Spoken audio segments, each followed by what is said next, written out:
God morgen. Da var vi klar for en ny dag. Det er en langfredag, og i dag skal jeg og Emma på fjelltur. Vi skal på tur sammen med en arbeidskollega av meg. Hun skal vise meg en annen vei opp til Trollevassnippen.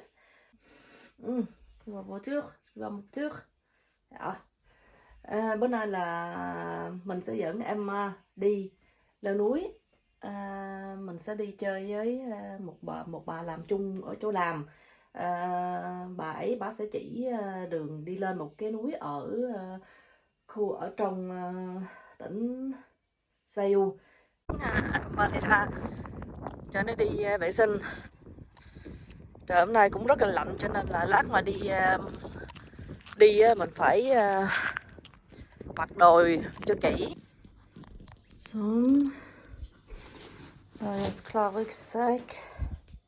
Sitteunderlag. Vann til Emma. Snacks. Nøkler. Kanskje litt snacks til meg selv. Og så skal jeg lage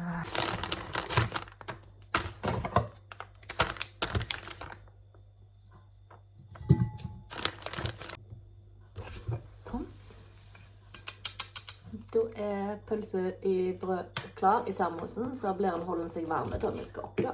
På toppen. Klar til å kjøre.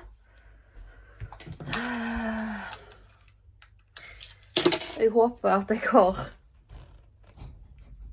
er godt kledd.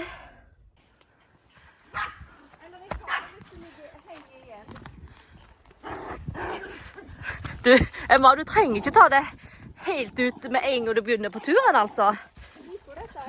Ja, hun elsker å gå tur. Du har funnet pinne.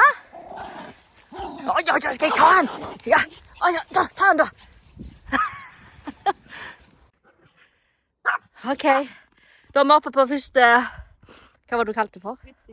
Utsiktspunkt. Emma. Jeg skulle jo filme hele veien her, vet du, der.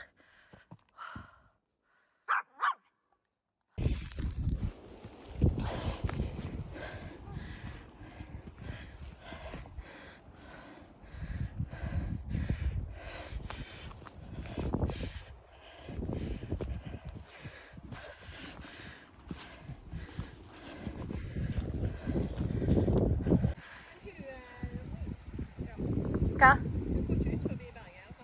Nei, jeg tror ikke det. Du bare roper på henne.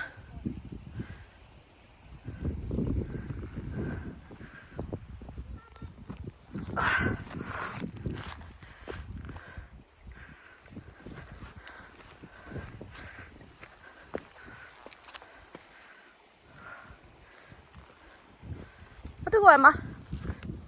Må du gå? Må du springe? Ja, må vi springe? Du er flink, du, Emma.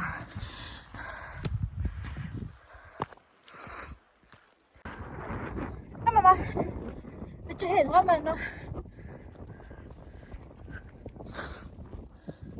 Bare litt...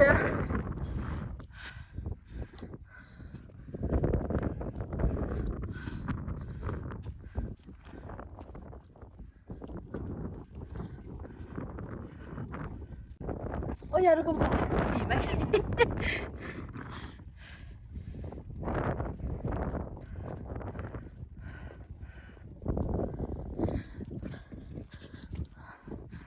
Sant, Emma, er du på toppen nå? Hei.